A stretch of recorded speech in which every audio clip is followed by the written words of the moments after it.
Hello student, welcome to my channel. এটা হচ্ছে আমার channel study with heart and mind. যারা সাবস্ক্রাইব করেছে তারা জানে, যারা সাবস্ক্রাইব করিনি তারা এক্ষুনি সাবস্ক্রাইব করে নাও and press the bell icon. আজ আমরা আলোচনা করব পুঁইমাছা গল্পের নামকরণের সার্থকতা। শোনো তাহলে তোমরা। গল্পের সার্থক নামকরণ শিল্পীর নিজস্ব বোধের উপর নির্ভর করে। এই জগতে কোনো কিছুই নামহীন নয়। একটি সন্তানকে জন্ম দেওয়ার পরই পিতামাতা তার নামকরণ করে থাকে। ঠিক সেরকমই সাহিত্যিক গভীর চিন্তাভাবনার সঙ্গে তার সৃষ্ট সাহিত্যের নামকরণ করে থাকেন। পুঁইমাছা শব্দটির অতি সাধারণ হলেও এর মধ্যে নিহিত আছে একটি গ্রাম্য বালিকার জীবনগাথা, যা পুঁইমাছা নামকরণের মধ্যে দিয়ে ব্যঞ্জনাময় হয়ে উঠেছে। গল্পটির নামকরণের সার্থকতা আলোচনা করা যেতে পারে। গল্পটির একটি সাধারণ গ্রাম্য মেয়ের সাধারণ জীবন কথা। গ্রামের দরিদ্র পরিবারের মেয়ে খেন্তি এই গল্পে প্রধান চরিত্র। গৃহের কর্তা অর্থাৎ খেন্তির পিতা সহায়হরি চাটুর্যে বড়ই অসহায় ও নিরীহ গোছের মানুষ। খেন্তি তার অত্যন্ত প্রিয়। সে বাগানে বাগানে ঘুরে মেটে আলু সংগ্রহ করে মেয়ের সহায়তায় মাছ ধরে, রস খায়। সংসারের বন্ধনে সে তেমন আবদ্ধ নয়। মেয়ে খেন্তিও যেন পিতার এই স্বভাব জন্মসূত্রে আয়ত্ত করেছে। খেন্তিরা 3 বোন, খেন্তি, টেপি ও পুটু। খেন্তির বয়স হয়েছে অথচ বিয়ে দেওয়ার ব্যাপারে যেখানে পাড়া প্রতিবেশীর ঘুম নেই, সেখানে সহায়হরি নির্লিপ্ত। রস খেয়ে দিন কাটায়। গ্রামে চৌধুরীদের চণ্ডীমণ্ডপে এই বিষয় নানা কথাও ওঠে। খেন্তির মা অর্থাৎ সহায়হরির স্ত্রী অন্নপূর্ণা স্বামীর এই উদাসীনতার ক্ষুব্ধ। এদিকে খেন্তির জীবনে একটি খুঁত আছে, সেটি হলো তার একবার আশীর্বাদ হয়ে যাওয়া সত্ত্বেও পাত্র কুলাঙ্গার জেনে সহায়হরি তার সাথে মেয়ে বিয়ে ভেঙে দেয়। অন্নপূর্ণার চিন্তা এরপর হয়তো তাদের সাথে আর কেউ কোনো সম্পর্ক রাখবে না এবং সমাজ সহায়হরিকে এক ঘরে করবে। খেন্তির বয়স 14-15 হবে। খুব লম্বা, গোলগাল চেহারা, মাথার চুলগুলো কৃষ্ণ ও অগোছালো। সারাদিন সেও বাবার মতো ঘুরে বেড়াতেই ভালোবাসে। গ্রামে কার বাগানে কোথায় কি পাওয়া যায় এই তার কাজ। একদিন খেন্তি রায়দের বাড়ি থেকে হলদে রঙের পাকা মোটা ডাটার কতগুলো পুঁইশাক ও গয়া বুড়ির কাছ থেকে চিংড়ি নিয়ে বাড়ি ঢুকেছে। পাকা পুঁই ডাটা দেখে অন্নপূর্ণা তেলে বেগুনে জ্বলে ওঠে।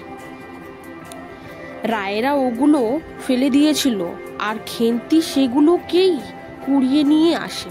মায়ের ভীষণ রাগে খেন্তিকে হার স্বীকার করতে হয়।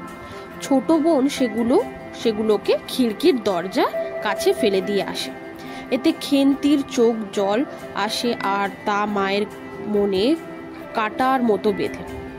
নিরীহ মেয়ের এই পুঁইশাক খাওয়া আবদার মা উপেক্ষা করতে পারে না। অবশেষে নিজেই আবার কুড়িয়ে নিয়ে এসে তা চিংড়ি দিয়ে ভালোভাবে রান্না করে বেশিরভাগটাই খেন্তিকে দেয়। আসলে পুঁইশাক খেন্তির বড় প্রিয়, আগাডাটা কিছুই সে বাদ দিতে চায় না। এখানেই এই প্রসঙ্গ শেষ নয়। একদিন অন্নপূর্ণা দেখলেন খেন্তি তার ছোট বোনের সহায়তায় একটি শীর্ণকায় পুঁইচারা ভাঙা পাঁচিলের ধারে ছোট খোলা জমিতে পুঁতেছে। কিন্তু বৃষ্টি ছাড়ায় সেই গাছ বাঁচানো কখনো সম্ভব নয় শুনে সে নিজেই তাতে নিয়ম করে জল ঢালতে থাকে। এরপরই হঠাৎ খেন্তির বিয়ে হয়ে যায় এক দোজবরের সাথে। কিন্তু সেই পরিবারও ছিল নিষ্ঠুর পরিবার। যেহেতু সহায়হরি বিয়ের সময়ে সম্পূর্ণ টাকা দিতে পারেনি, প্রায় 250 মতো বাকি ছিল, তাই খেন্তির শ্বশুরবাড়ি থেকে তাকে বাপের বাড়ি যাওয়া হুকুম দেওয়া হয় না। শুধু তাই নয়, তার পিতাকে যথেষ্ট অপমান করে তাড়িয়ে দেওয়া হয়। পর খেন্তি বসন্ত রোগে আক্রান্ত হয়। শ্বশুরবাড়ির লোকেরা তার চিকিৎসা না করে তাকে এক আত্মীয়ের বাড়িতে রেখে চলে আসে। সেখানে খেন্তির মৃত্যু হয়। কিন্তু এখানেই গল্প শেষ হয় না। সময়ের সাথে সাথে যেমন সব বদলায়, তেমনি বদলায় মানুষের দুঃখ কষ্ট। খেন্তির পিতামাতা বোনেরা ধীরে ধীরে ফিরে আসে তাদের স্বাভাবিক জীবনে। আবার পৌষ মাস আসে, পিঠের পর্ব শুরু হয়। পার্থক্য এটাই, এবার খেন্তি নেই, কিন্তু খেন্তির উপস্থিতি বহন করে তার নিজের হাতে পোতা সেই শীর্ণকায় পুঁই গাছটি, যা খেন্তির মমত্বে নতুন প্রাণ পেয়েছিল, আজ পুষ্ট হয়ে উঠেছে, মাচা জুড়ে বেড়ে উঠেছে। বর্ষার জল ও কার্তিক মাসের শিশির স্পর্শে কচি কচি সবুজ ডগায় সারা জায়গাটা ভরে উপচে পড়ছে।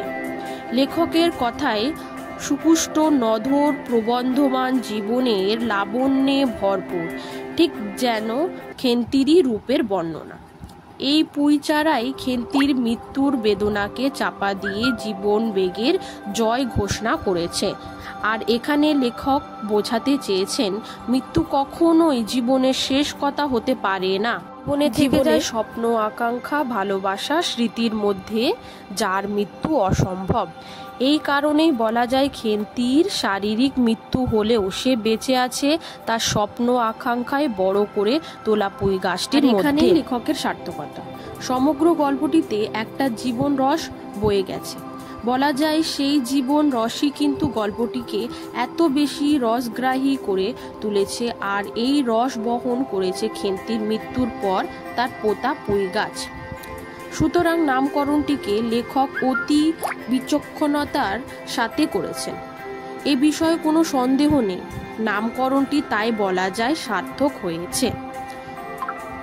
এই গল্পর নামকরণ শুনে যদি ভালো লাগে, তোমরা বুঝতে পারো, তাহলে আমার চ্যানেলটাকে সাবস্ক্রাইব করে নাও and press the bell icon. ভালো লাগলে লাইক করো। আর কি গল্প শুনতে চাও কমেন্ট বক্সে অবশ্যই জানাবে। আবার দেখা হচ্ছে অন্য ভিডিওর মাধ্যমে।